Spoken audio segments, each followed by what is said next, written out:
We are all living through a pandemic. The word comes from the Greek and it means people all around the world. This is a global disease. And that's why over the past few months we've been talking to so many foreign leaders. But it's also altered our attitude to some countries in a negative way, with accusations over hacking, the attempted theft of vaccine research and bad faith. Britain seems to have plunged into a diplomatic crisis with Russia and with China at the same time.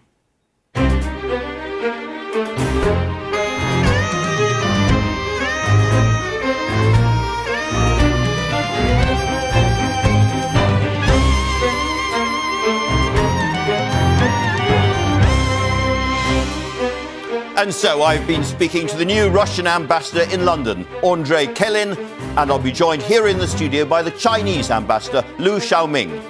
Listening to them will be the man at the centre of this diplomatic crisis, the Foreign Secretary, D Raab, and we'll hear from Labour's Shadow Foreign Secretary, Lisa Nandy.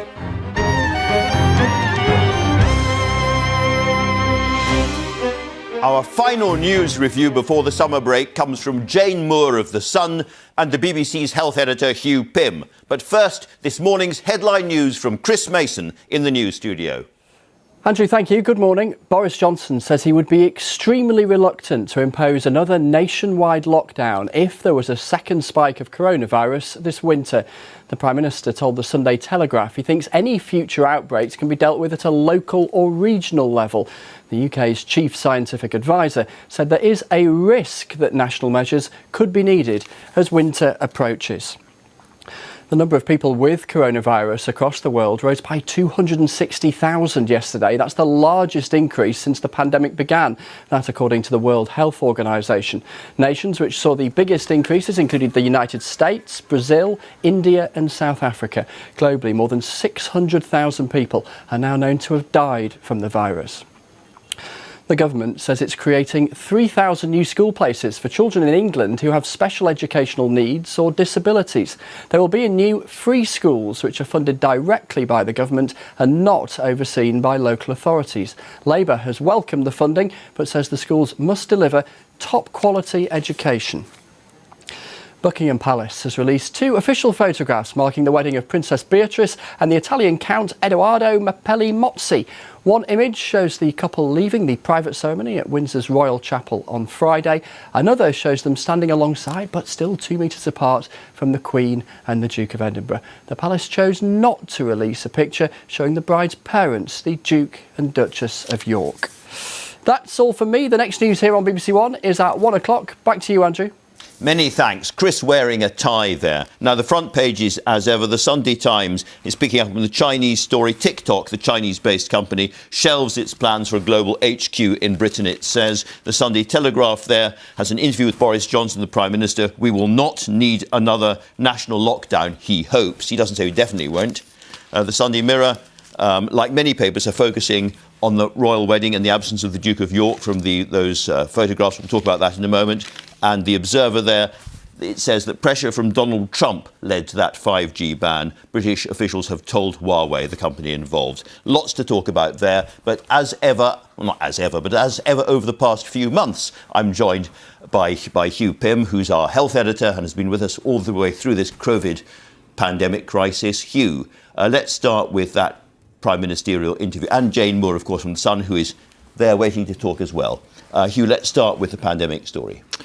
Yes, Andrew, this is an interview with the Sunday Telegraph with the Prime Minister marking a year in office in Downing Street. And the headline is he will not need, he thinks, another national lockdown. During the actual piece, he says it's a nuclear deterrent. He can never completely rule it out. One of those things you have at the, you've got the button, but you don't want to press it. Exactly. So he's putting all his faith. The government really wants to see this test and trace system set up to find local outbreaks, as in Leicester and then Blackburn with Darwin during this week, and Pendle and other areas where they can move in and take localised measures. So they hope they can never need to go for another national lockdown. The French Prime Minister, interestingly, in the same piece, there's a quote saying that in France they would feel another national lockdown would be such an economic and social disaster that it really shouldn't be conceivable. But of course, scientists and advisors to the government are saying you can't rule this out, given that the virus is still out there. So all this depends on the track and trace system being able to do its job. Do you think it is at the moment? I think it could do better, I think, is what people are saying. I mean, it's come a long way in 6 weeks. It was only really got underway properly in May, and it is out there and people are being traced, but still only about 3/4 of those who test positive are they actually getting to find their contacts. They want to do more than that. Toes and fingers crossed all around the nation. Hugh. Jane Moore, let's talk about some of the other politics, but also about that wedding photograph. It's been mentioned in the news bulletin, I've just mentioned it again, a private ceremony, but they've released photographs today. Yes, they have, and it's rather charming, actually. So this was, they were supposed to get married in May, and it was obviously postponed because of the pandemic. So they decided to go ahead with a very small ceremony, very unlike the one that her sister Eugenie had back in 2018. And she looks gorgeous. She's wearing a vintage 50s dress that the Queen wore, in fact, to the premiere of Lawrence of Arabia, so that far back in the 50s. And yeah, what's notable is that her parents are not in the photographs. Of course, Prince Andrew is having his own issues at the moment with various lurid headlines. So maybe they took the decision to not have him in the photographs because he would sort of overshadow. But we have the Queen and Prince Philip. And again, we've been hearing a lot of rumours about Prince Philip possibly not being well. There we have it. He's perfectly well, upright, looking very jolly. I would love to have been a fly on the wall because small space, 45-minute period of time. It's very well known that he has never really got on very well with the Duchess of York. So who knows? Maybe they made amends. Like weddings up and down the country for lots and lots of families, I suspect. Let's talk also about, there's lots of political stories. TikTok, the Chinese company, is all over the front page of the Sunday Times. Boris Johnson's had to take a big decision about Huawei. But there's also decisions about his first 100, lots of coverage of his first 100 days, and the first sign of the Boris baby's famous hair, I think in the Sunday Telegraph. As someone who had two extremely hairless babies, and they were hairless until they were about 2 years old, they both look like Bob Hoskins, which they were saying, particularly as they're girls. But yes, Wilfred has a fine head of hair. It's Friday is the first year anniversary of Boris becoming leader, and the Sunday Times have done a big sort of rise and fall of Boris with a graphic. And then Sun on Sunday today, they've done a big sort of national survey on the state of the nation and what the... It's not all great reading for Boris Johnson, is it? It's not great reading, no. How well has he performed over the past year? 43% say well, 50% say badly. Rishi Sunak is coming up on the left there. He's 66% thought that he had done well, as opposed to 18% badly. And Sir Keir Starmer comes out of it quite well as 48%. And it's very interesting that the Boris bounce has very much deflated. And Stephen Bush in The Observer, I think, sort of sums it up completely. And he says, the PM knows how to win, but to survive a second year, he must learn how to govern. Jane, for the moment, thanks very much indeed. Hugh, there's big decisions coming for the government this week over China and Huawei. But let's turn first to this really complicated story about the way deaths are recorded over COVID. Because day by day, you've been reporting on the number of deaths from COVID, and we're no longer getting those figures. Can you explain to people watching precisely why we're not getting them at the moment? Well, this emerged on Friday, Andrew, and it's been picked up in the Mail on Sunday today. It emerged basically that Scotland, Wales and Northern Ireland have been recording deaths in one way. Everybody who tested positive and died within 28 days of the test was said to be part of the daily reported death figures from COVID. But England, through Public Health England, was saying anyone who tested positive may be going back a couple of months. and subsequently died, even if it was from another cause, was included in these daily reported figures. And Matt Hancock... COVID likely, and you were then knocked over by a bus, it was recorded as a COVID death. Exactly, which seems extraordinary. Public Health England's line is, well, there's no standard way of doing it from the World Health Organization. They wanted to capture as much data as possible. Matt Hancock called for an urgent review of these figures, and it looks as if the English death figures have been overstated, maybe only by how much? I was going to maybe only by a few thousand, between 2,000 and 4,000.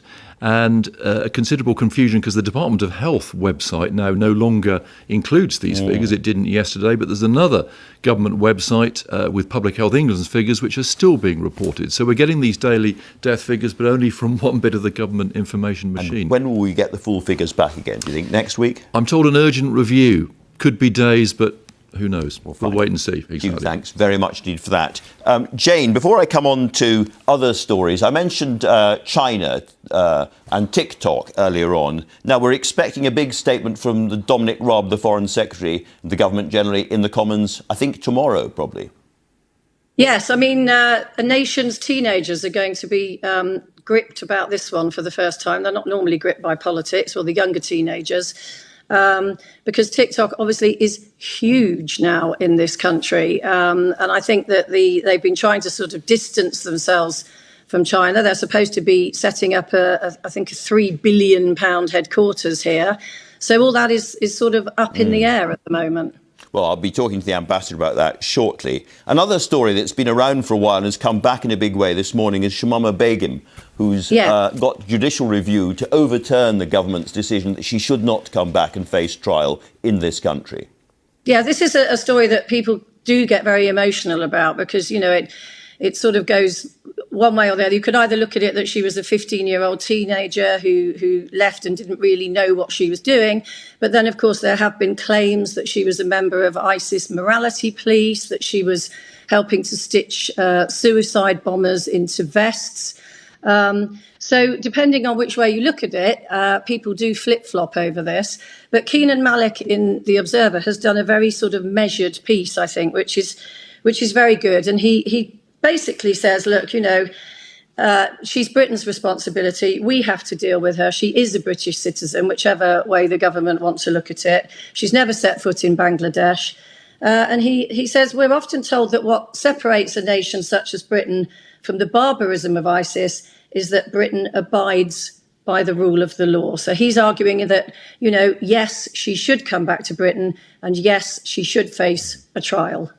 Jane Moore, thanks very much indeed for that. Finally, before we say goodbye, Hugh, we've been together doing these paper reviews for a very long time during the COVID crisis. It's changed many people's lives. It's changed many families, this epidemic. How has it changed Britain, do you think?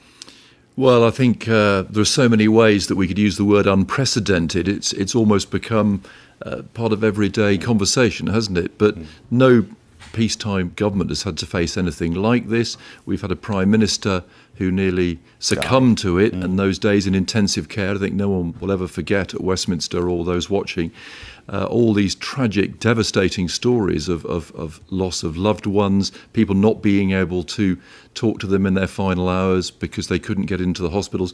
Extraordinary work done by the NHS to make contact via video link and so on with their loved ones, and all the great devotion shown by social care and doctors and nurses and others, I think will live with us. In terms of changes, of course, the way we work, so many people working from home, that may well continue despite the government wanting people to get back into work if possible. High streets looking very different, businesses very different.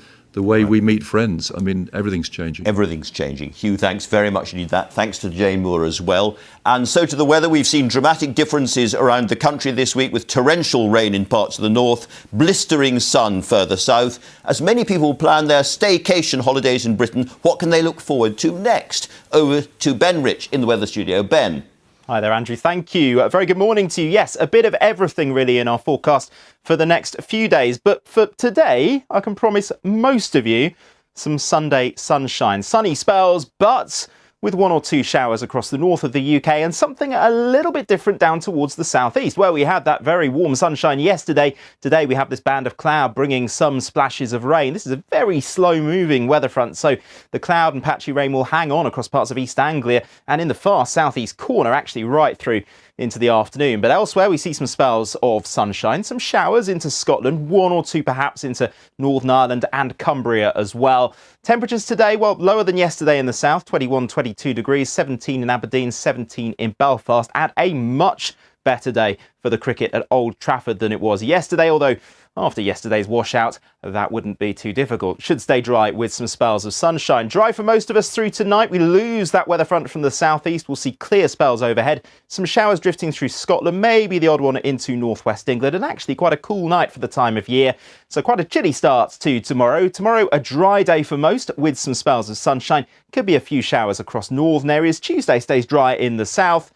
Could see some rain in the northwest later on. So yeah, a bit of a mix to come this week. Andrew.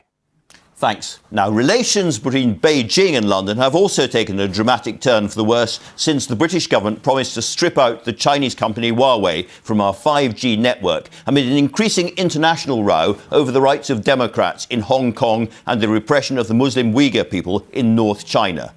Is China changing in a way that makes a close relationship between the West and its communist leadership simply impossible? Liu Xiaoming is the Chinese ambassador in London. Ambassador, welcome. Can I first of all ask you about Hong Kong? Are rights of dissent and freedom of speech still valued in Hong Kong? Fully respected. I think people talk about this national security law. National security law is about to restore order, to protect the majority, the rights of majority people.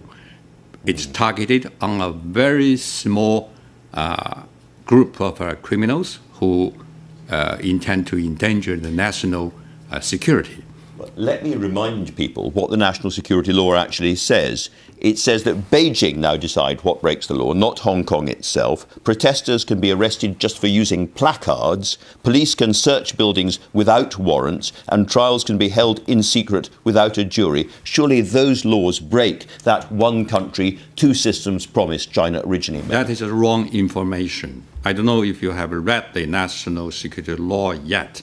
First, I would say, the national law begin with the statement that China will continue to implement one country, two systems, and Hong Kong people will administer their affairs with a high degree of autonomy.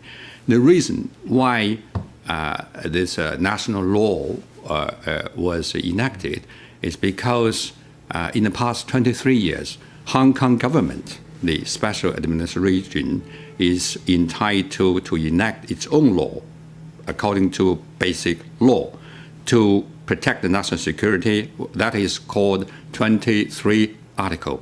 But because of opposition, because of these troublemakers, scaremongering, the government failed to implement. But it is a central government responsibility to take care of national security. You say troublemakers, but Amnesty International, of course, which is an organisation much respected by many people watching this programme, says there was a rapid deterioration in the rights to freedom of peaceful assembly, expression and association as the Hong Kong authorities increasingly adopted mainland China's vague and all-encompassing definition of national security.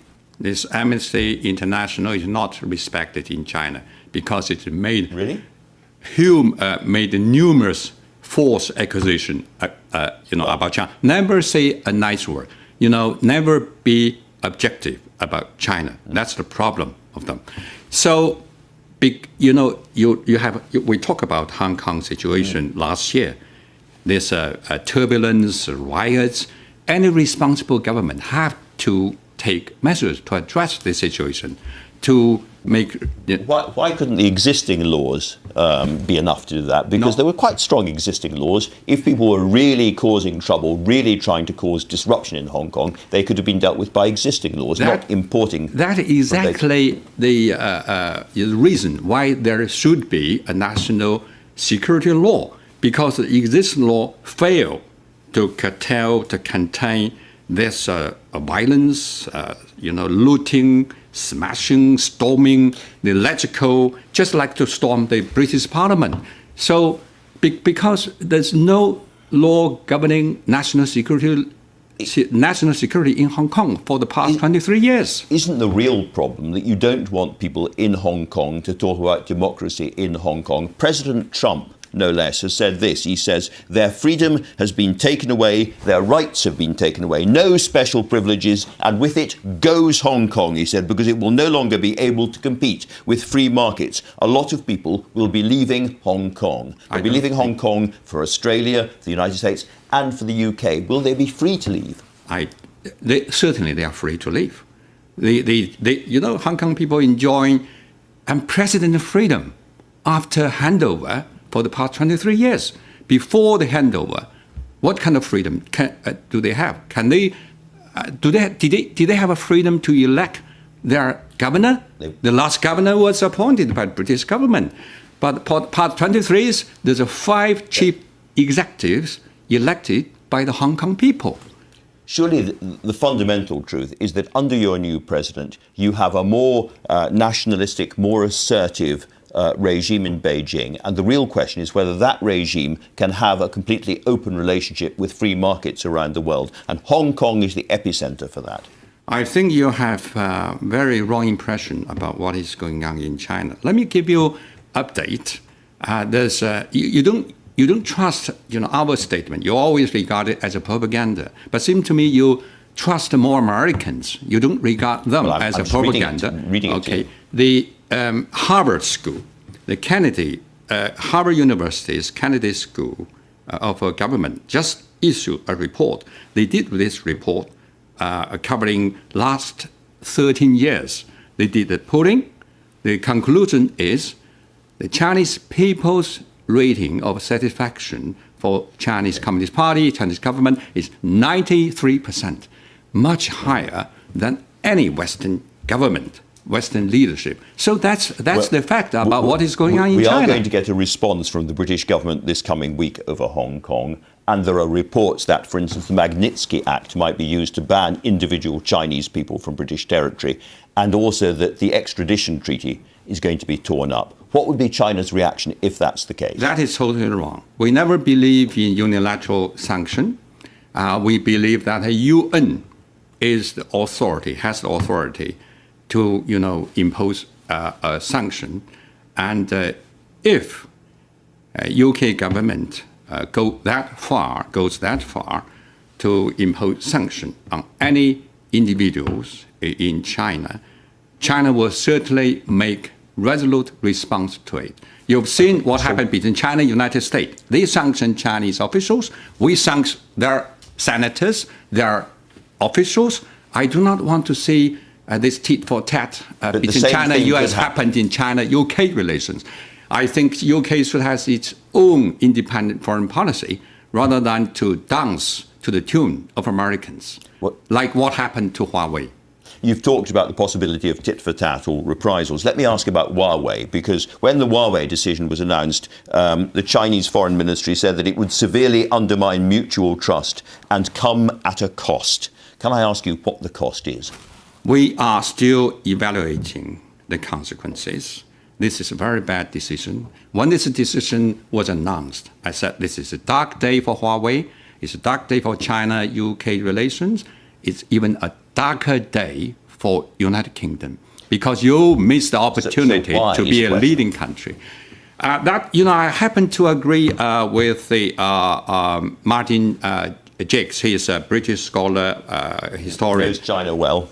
He knows China well. He wrote a book when the West when the West ruled the world. He has this good line. He said, in 1793. History has its cycle. 1793, Chinese Emperor Qianlong told the English king that we have a slightest need of your country's manufacturing. So that marked the start of a 150-year decline of China. So 223 years later, in 2020, UK told China, we do not have a slightest need of your 5G technology.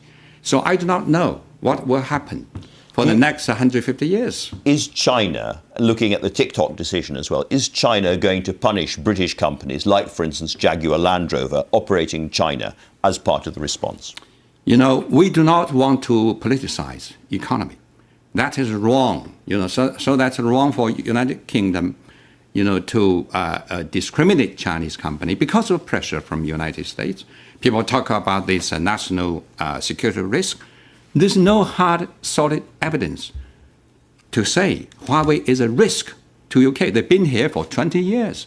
They made a huge contribution to not only to telecom industry of this country. They have, you know, implement their corporate responsibility.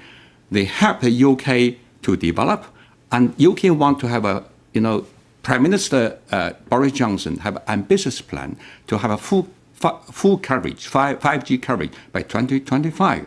I think Huawei can deliver that. Huawei can be a big help. But now it seems to me UK just kick them out. Use your media word to purge them under the pressure of the United States. You know, US leaders claim credit because of this. OK, let's turn to vaccine development. Now, Britain has accused Russia of trying to steal vaccine secrets. And when I had Rick Scott, an American senator from Florida, very, very close to Donald Trump on this programme, he accused China of much the same thing. He said, we have evidence, that's the United States, that China is trying to sabotage or slow down our ability to get this vaccine done. It came through our intelligence community. What's your response? Those China batches make countless accusations. I don't think I should spend time with you, you know, to repute their accusation against China. China is very open, and China is working, you know, also with the UK scientists on vaccine. And the President Xi made it very clear at the World Health Assembly that we'll make it a public good when it's ready. And we want to make it accessible, you know, especially in the poorest country in Africa. Let's turn to the single biggest problem probably at the moment between China and the West, which is the treatment of the Uyghur people in North China. Let's look at some very disturbing drone footage that's been widely shared around the world. This is almost certainly over northern China, over Xinjiang. Can you tell us what is happening here?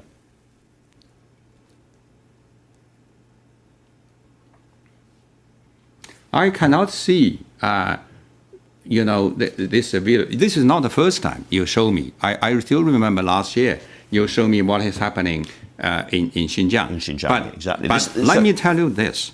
Xinjiang, have you been to Xinjiang yourself? No, I never have. You know, Xinjiang is regarded as the most beautiful place in Xinjiang. There's a Chinese saying, you do not know how big China is. Ambassador, that is not beautiful coverage, however, is it? You know, Xinjiang, that is exactly what I'm going to tell you. Since 1990, Xinjiang has completely changed because there's thousands of terrorist attacks. People cannot... That was 10 years ago. Can I ask you why people are kneeling, blindfolded and shaven and being led to trains in modern China? Why? What is going on there? I do not know where you get this videotape. You know, sometimes you have a transfer of prisons and prisoners, you know, in any country. But just what is happening here, Ambassador? I do not know where did you get these video clips. These have been going around the world. They've been authenticated by Western intelligence agencies and by Australian experts who say these are Uyghur people being pushed onto trains and taken off. Let me tell you this. The so-called Western intelligence keeping up make this a false accusation against China. They said 1 million Uyghur has been persecuted. You know how big, how many population Xinjiang has?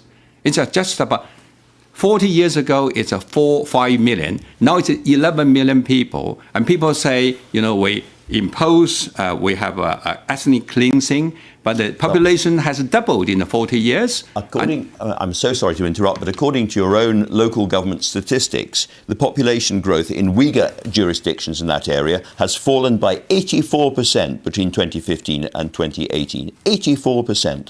That's not right. I said, I gave you an official figure. You ask me, I gave you this figure as a Chinese ambassador. this is a very authoritative figure. In the past 40 years, the Uyghur population increased, the population in Xinjiang increased to double. The population doubled. So there's no so-called restriction of the population. There's no so-called forced abortion and so on.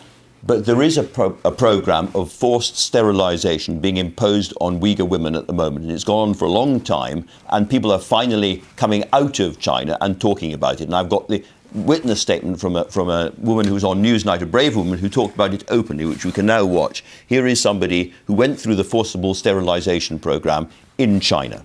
I can easily repute this accusation. Those people. This was a woman who. These people, there's some small group of anti-Chinese China elements working against the interests of China, but the majority of Xinjiang people are happy with what is going on in Xinjiang. In the past 3 years, there's no single terrorist attacks in Xinjiang. People can enjoy harmonious life.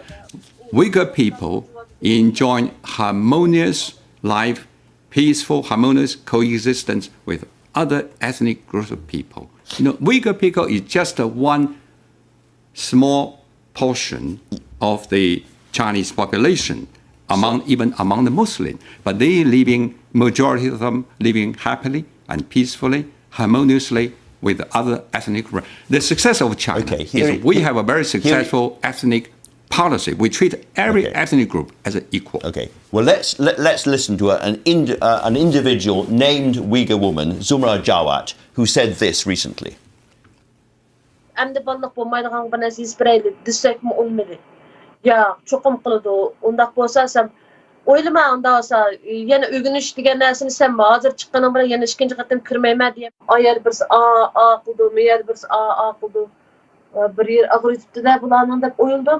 Birden turup da mening öz közümni ecep bir yarım saatten keyin mağam ağırlık kirişke başladı qo'squmga.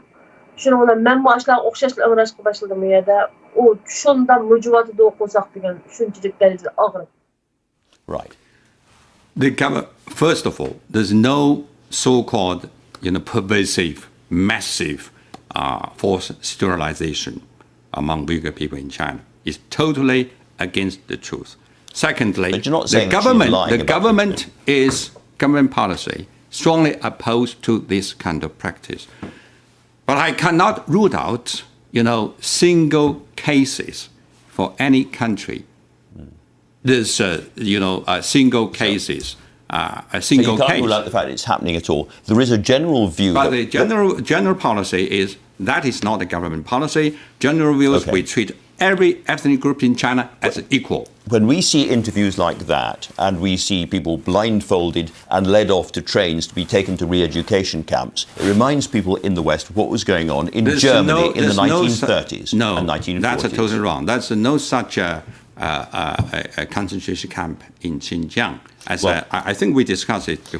With regard to that video clip, I'll get back to you. There's a lot. There's a lot of fake. We are in a modern, we are in information age. Sorry. Media. Let me remind you, Ambassador. Fake accusation against China. I hear that, but let me remind you of what the UN Convention on the Prevention and Punishment of Genocide says. It says that genocide is killing people, of course, causing serious bodily or mental harm, deliberately inflicting conditions of life calculated to bring about a group's physical destruction, imposing measures intended to prevent births, and forcibly transferring children to another group. All of those things, it is alleged, have been happening in China, and China is going to face accusations at the United Nations about this. This is not true. This is not true. The facts just show the opposite. People in Xinjiang enjoy happy life. They enjoy, the people call for good order to restored in Xinjiang. China, of course, is strongly opposed to any torture, any persecution, and discrimination of any ethnic group people. This is not the case in China. The policy of the Chinese government, as I said, every ethnic group in China is treated equal. That's the success story of Chinese national policy. You've said in the past, give us the names. When we were talking about this last time, about Uyghur children, you said, give us the names of these children who've been separated from their families and we will investigate. The BBC did provide the Chinese embassy with names and we haven't heard back. I never received any names since our last show. I hope that you can give me the names. We certainly will get back to you. You know, as a matter of fact, we have an office in Xinjiang handling this kind of. They respond to us very quickly. Each time we made inquiry, you know, they will get back to us. So that's good. I like this kind of conversation. If you have a solid base, solid evidence about any complaint, you just give me the names. We'll get back to you. Is it any longer possible for the West to deal with a country which is so nationalistic and so much under the thumb of the Communist Party leadership? I do not agree with your, description of China. It's not China becomes so aggressive. People say China becoming very aggressive. That's totally wrong. China has not changed. It's Western countries headed by United States. They started this so-called new Cold War on China. They have this sanction. They have this smearing, name-calling. Take what happened with this coronavirus. They still keep calling China virus, Wuhan virus. Totally wrong. But we have to make a response. We do not provoke. But once we were provoked, we have to make response. Ambassador, thanks very much indeed for coming in to talk to us today. Much appreciated. This week, the British government accused Russia of targeting UK scientists and meddling in the 2019 general election. Next week, we expect to see at last a report by the Commons Intelligence and Security Committee into Russian interference in British elections, Scotland and Brexit. Relations with the Kremlin, where President Putin's acquired huge new powers, are about as sunny as the darkest moments of the Cold War. On Friday, I went to speak to the new Russian ambassador in London, Andrei Kellin, and I asked him that central question. Have Russian hackers been trying to steal Britain's vaccine research? I don't think so, and I don't believe in this story at all. There is no sense in it. Because Britain's National Cyber Security Centre said this week, we've seen Russian spies who go by the name of Cozy Bear and the Dukes hack and try to hack into the networks undertaking some of our vital research. We've been able to detect it. Do you think they're lying? First of all, I would like to explain things about cyber attacks, because there are normal ways to discuss cyber attacks and there are ways to discuss it via media, of course. What we are proposing is to discuss it in a normal way, and we suggested it at several occasions to UK as well, to have bilateral consultations on this subject. So can I ask whether these organisations, Cozy Bears and the Dukes and so forth, have any connection with Russian intelligence? I learned about their existence from British media, in fact. Okay, because they say, British intelligence says they're 95% certain that this is the Russian state. Well, in this world, to attribute any kind of computer hackers to any country, it is impossible, because it's impossible to detect. Sometimes, as I understand, this information goes 3 times around the world. I suppose the problem is that it's not just Britain saying this. The Americans are saying it and the Canadians are saying it. What's the point, as it were, from the Western side of making those kind of allegations? It seems senseless if there's nothing there. It just makes things worse between our countries. So why would they say it? Okay, let us start with realities, where we stand on the issue of the vaccine. The vaccine, which you have mentioned, that has been elaborated on here in Oxford together with AstraZeneca company. We have a commercial contract that has been established and signed recently with the Russian firm, which is called P-Farm, and this is on commercial production of this product. Moreover, what is happening in Russia? We have started 26 different studies in different laboratories and institutions to find the right vaccine. In Russia? In Russia itself. Out of these 26 studies, we do believe, or at least our Minister of Health, he does believe that 3 or 4 will come to market. So the vaccine, that is all this mess is going around, it is just one product out of many. Let me turn to what Dominic Raab, our Foreign Secretary, said this week. Is it true that Russia interfered in the 2019 British general election? I think that his formulation was a bit more vague than you have mentioned, that he didn't find proofs of massive involvement on it. What he said was that he said the government has concluded that it is almost certain that Russian actors sought to interfere in the 2019 general election through the online amplification of illicitly acquired and leaked government documents. He was talking about the trade documents which were leaked, and he is accusing Russia of being part of that process. Well, I heard about that, and I remember a very small scandal that has been raised in the press on the eve of elections. We do not interfere at all. We do not see any point of interference, because for us, whether it will be Conservative Party or Labourist Party at the head of this country, we will try to settle relations and to establish better relations than now, either with this or with that.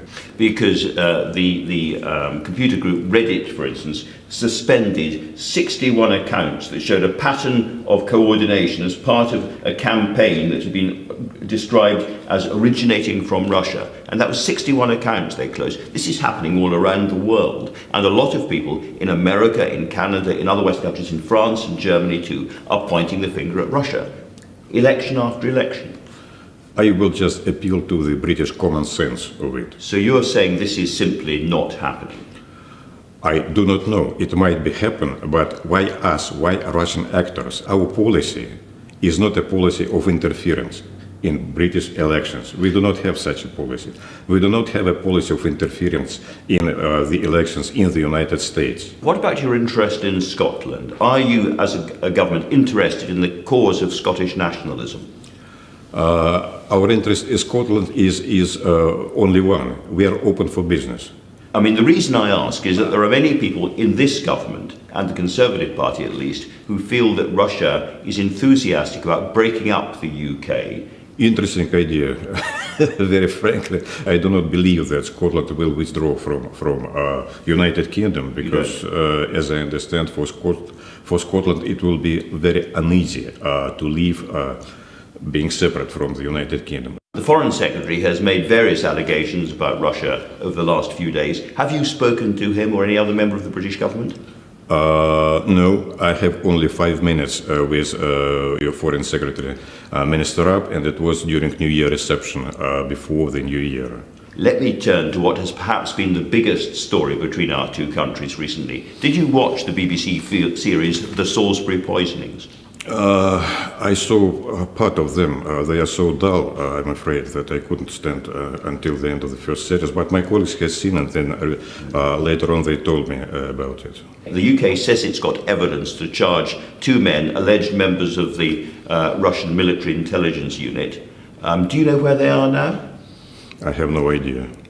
As others, I have seen only once the televised interviews by these 2 men when they have denied what has happened. One of the reasons that many people in Britain suspect that Russia was definitely involved in the Novichok poisonings is what President Putin himself has said. He was asked by the Financial Times last year about this, and he said, "Treason is the gravest crime possible, and traitors must be punished. I'm not saying the Salisbury incident is the way to do it, but traitors must be punished." And he then said of Mr. Skripal is a traitor to the homeland. He is simply a scumbag. No, I do not want deeper into this story, because we decided with you what scope of the interview this will take. But anyway, I'll tell you, we still do not know what has happened in reality. We know that something happened, then British government felt insulted, and then we're asking what has happened, but British government do not want to disclose what is happening. So as for us, it is easy. We are prepared to turn the page, and we are prepared to do business with Britain. We still do not understand why some spy story should disrupt these important business relations, which will be very helpful to Britain in time when it is exiting from the European Union, in time of Brexit, when it needs more partners than the others. Can I ask you one more thing about the Salisbury incident, which is that the daughter of Dawn Sturgis, who was the woman who died there, is trying to get the inquiry widened to look at all sorts of international aspects of that. If she's successful, would you go and give evidence, or if you're not the right person, would you ensure that somebody from the Russian state is able to give evidence at the coroner's hearing? This question belongs to those who are competent in it, to lawyers and to appropriate authorities. I'm ambassador here. I'm here for improving of relations. Let me ask you more generally then about Russia today and Britain's relationship with Russia today, because you have a new constitution as of this month, which gives President Putin powers to stay in office until I think 2032 or so, and it puts him almost in effect above the law. What kind of Russia are we dealing with? It's no longer a democratic Russia, is it? This is absolutely normal Russia, which follows in its policy its own interests. By the way, speaking about the recent referendum on the constitution, I have to mention that commission, which is now studying the results, they have discovered several cyber attacks also proceeding from the territory of the United Kingdom. But we do not accuse the United Kingdom that what has happened. So you're saying the UK was involved in trying to interfere in Russian elections or referendum? I just said we are not accusing the United Kingdom as a state really? For interference in the referendum. This is not elections, referendum.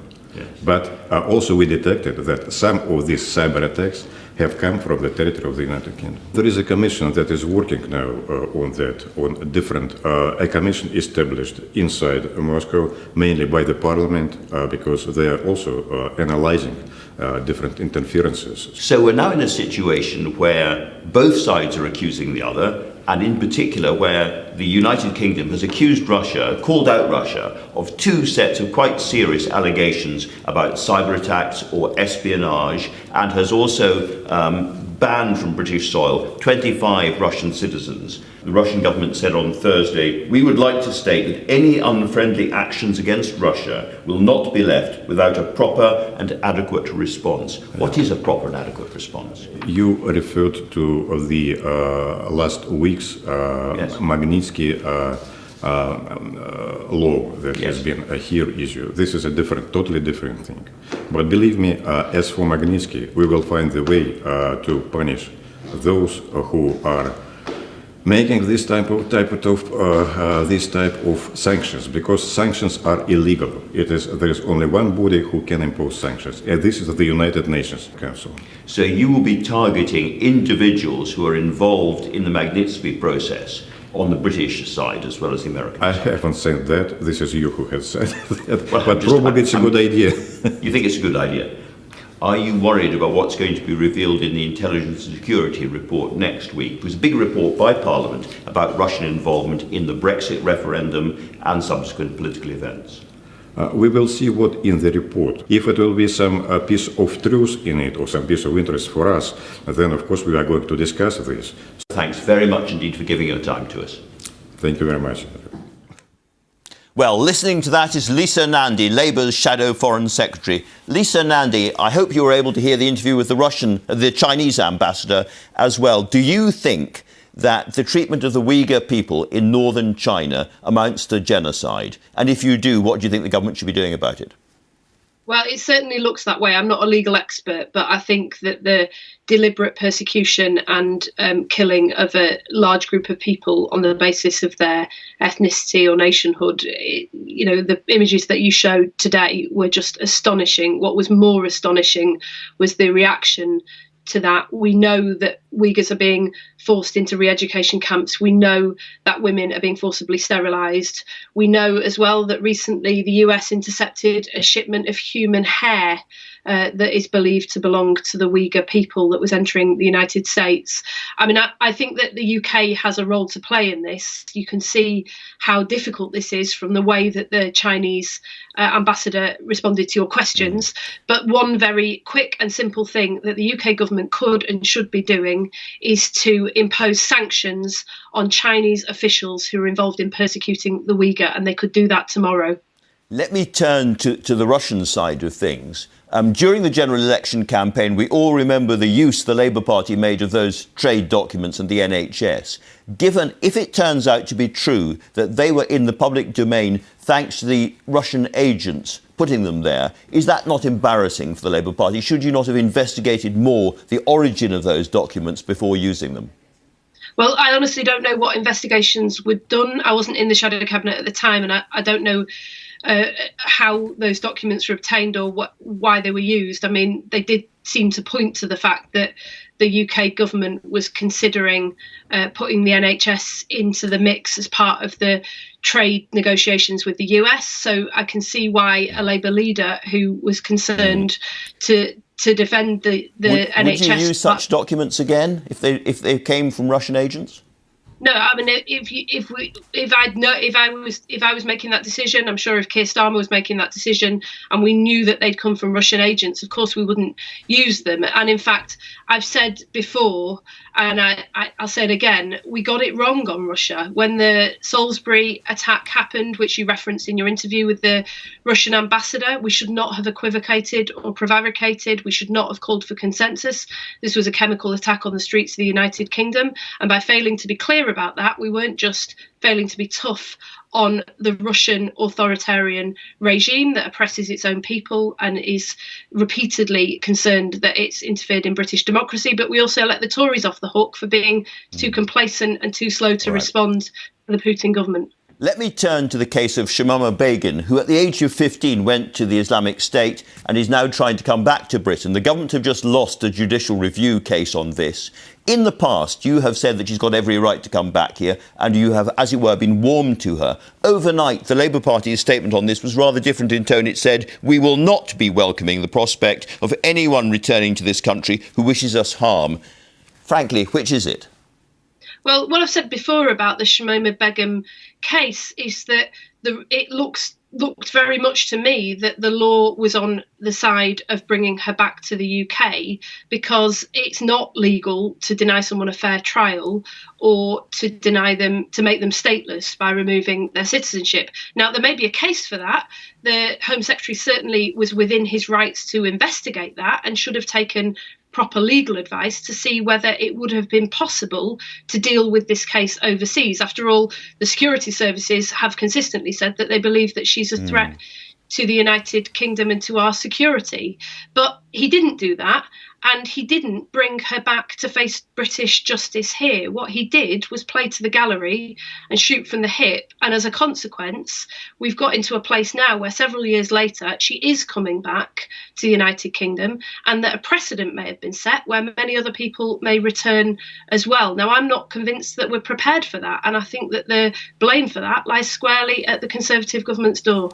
Well, we're able to put it to the Conservative government right now. Lisa Nandy, thanks very much indeed for talking to us. And my last guest of the morning is, of course, the Foreign Secretary, D Raab. Let me start with that case, the Shamama Begum case. Yes. You have lost this judicial review. You've been proved to be wrong in law. And as Lisa Nandy was saying, this might lead to many other such cases. Are you going to change the law? Well, look, first of all, the government's position is very clear. It's disappointed in the outcome of this case. Of course, we respect the judicial system, but that's why we will be seeking to appeal it. And I don't think I can really say too much more whilst we pursue that appeal. But I think the key thing here is we're absolutely clear as a matter of policy, and of course we respect the law. We do not want her to return to the UK. We think that there is a threat. Not entirely clear to me what the Labour Party's position is on that, but the government's is clear. You also said, last time we were talking about these kind of areas, that there were, I think there's 60-odd children, and I say children, who are in the ex-IS area, who are British by origin. And you've said in the past that you're going to bring those innocent orphan children back home. When is that going to happen? Because virtually nothing has happened since. Well, that's just not true. I can't comment on some of the... I think 3 have come back, but there's something like 60 still there, aren't there? Yes, but it's not correct to say that nothing has happened. I can't comment on the operational implications of these things, but the government's policy is clear, as you described, which is that in relation to unaccompanied minors or orphans, we would want to make sure that we at least made the efforts to see and then whether it's practicable to get them home, precisely because, as you quite right in quoting me on that, we regard them as the innocents of war. Let me turn to what the Russian ambassador just told me. He was absolutely clear. He flatly denied that Russia had any involvement in trying to steal vaccine research from Britain. What's your response to him? Of course, he would be rolled out to trot out that line in the same way as they denied responsibility for the 2018 nerve agent attack on Salisbury. And we haven't just very carefully, if I may, assembled the evidence on this. We've done so with the Americans and our Canadian counterparts. It is very clear that as the world was coming together and we were trying to drive this vaccine collaboration, R&D, to get a vaccine for this terrible virus, Russia has been engaged, and frankly, for what seems to be for the motive of profit, has been trying to sabotage it effectively. But you see, what the Russians always say is the British throw out these allegations. There's never any evidence. They just make these allegations. Do you have evidence that you can show people that would convince them? Well, first of all, we don't have a practice of just throwing out these assertions. When we made it very clear, for example, in relation to Salisbury, we gathered the evidence and we gathered a coalition of countries in order to put that forward. We don't actually, as a regular... Hold on, Andrew. We don't regularly just throw out allegations. We're actually rather targeted in the way we do it. And in relation to this one, we have the National Cyber Security Centre has set out the details, and we've done so in tandem with the Americans and the Canadians. It's very clear Russia did this. All I'm saying is the Russians say that you throw out evidence. Of course they do. The Russians say that. And I'm asking you where the evidence is. Well, we're obviously quite careful with something like cyber about what we can put out, but the National Cyber Security Centre has set out in the statement it made the details so that it's very clear and people can judge for themselves. And we've done so with our Canadian and American counterparts precisely because what Russia is doing is not just aimed at the research and development for a vaccine in the UK, but internationally. And it's appalling, it's abhorrent, and we're calling it out so that the world knows. The ambassador also said that there were cyber attacks on the Russian constitutional process, the new referendum this year, which resulted in the new July laws and so forth, coming from UK territory. Do you know anything about that? I think it's chaff that's being put out to distract from the very serious charge that we're laying, and frankly, I didn't think it had much credibility. So if British vaccine scientists are under attack from foreign players, what are we doing to protect them? Are we first of all protecting them in a new way, and what are we doing to do that? Well, again, and you know, with these things, we're very careful precisely so that we don't expose rather than reinforce our defences. But one of the reasons that we call these things out is so that people are aware of it. We, of course, will give advice and guidance about how we can strengthen our domestic resilience. But they are being better protected. Of course, that's really important. But the key thing here is the deterrence of us internationally with our partners calling Russia out so that the world knows that they're engaged in this, frankly, pariah-type behaviour when the rest of the world is trying to come together in a spirit of collaboration to tackle this awful virus. Let me turn to something I asked Lisa Nandy about, which is Chinese action against the Uyghur people. Do you think the Uyghurs are the victims of genocide? Well, with genocide, it's such a specific definition. I have it here. And you have to be very careful. But the fact is, whatever the legal label, it is clear that there are gross, egregious human rights abuses are going on, which is why in New York, in Geneva, at the UN, we raised this with 27 partners. First time it's been done to call out the government of China for its human rights abuses of the Uyghurs, also Hong Kong. So we're working with our international partners on this, and it is deeply, deeply troubling. And the reports and the human aspect of it, from forced sterilisation to the education camps, are reminiscent of something we have not seen for a long, long time. And this is from a leading member of the international community that wants to be taken seriously and with whom, frankly, we want a positive relationship. But we cannot see behaviour like that and not call it out, albeit, of course, with our partners in the right way. Well, let's turn to Hong Kong, which I also talked to the Chinese ambassador about. Are we going to tear up the extradition treaty with Hong Kong? So when I set out on the 1st of July, the approach that we're taking on BNOs, but also other measures, I said we would conduct a review of our extradition arrangements and also a range of other measures that we might wish to take. I've now, with the Home Secretary and the rest of government, concluded that review. I will update the House of Commons on what further measures we're taking tomorrow. Well, if you do tear up that extradition treaty and if you impose the Magnitsky Act sanctions on individuals, you heard the ambassador saying there'll be very, very severe repercussions from China. Can I put it to you, that's something we are not strong enough as a country to actually do? Well, people have said that about the offer that we've made on B&Os. They'll say about lots of things. I'm the one with this government, and this is the Prime Minister, who introduced the Magnitsky sanctions precisely because we are going to target the individuals responsible for gross human rights abuses. In relation to the designations that come in the future, I'm not going to preempt or prejudge the process. It's not quite right, as Lisa Nandy suggested, that you can just willy-nilly decide to sanction X or Y. You have to, as we have done with Magnitsky, with the Rohingya, with North Korea, build up an evidence base, and that takes a long time to do because you've got to identify accurately and responsibly those involved.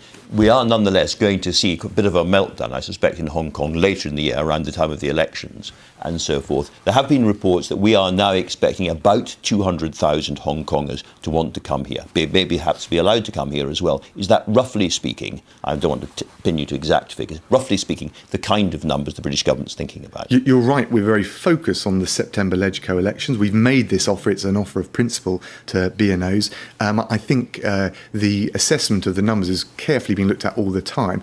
We could see, I'm not going to comment on the individual numbers, and I don't recognise that particular number that was apparently leaked, but we look at it very carefully. I think the one thing I would say is I think the majority will want to stay in Hong Kong. I just think we judge that that's what they like to do. Others will go to countries in the region. And one of the things I've done since I announced our offer is talk to our international partners. So what you will see is not just the UK making offers on immigration status, as we've done, and we are the leaders in this. You'll see others now following suit, and that's positive. But there are a lot of people in Hong Kong who are really, really worried at the moment, worried about their own future. If it was something like 200,000 people, would we accept them? Well, we're not going to put a cap on numbers. I've made that clear from the outset. So the answer is yes. One very, very quick domestic question. Is it really time for us to go back to work in offices? Well, what we've said is from the 1st of August, while we're carefully monitoring the virus, we do need to get the economy back firing on all cylinders as best we can. We know we're in the middle of a severe downturn, and so we're making sure with employers that they've got the COVID-secure workplaces in place. We've had great cooperation with business, and we're also saying to employers, you know, you've got this remote working facility. We know that that's important. I think we'll all do a bit more remote working in the future, but we also trust employers to say, actually, do you know what, we do need more people coming back to work, and therefore we're giving them that discretion. I think that's right. All right, Dominic Raab, not as much time as usual. It's been a very, very busy morning. Thanks very much indeed. That's all from me. Thanks to all my guests who will now be off air until the 6th of September. So thank you for watching over the past few months during this extraordinary time in British life. Goodbye.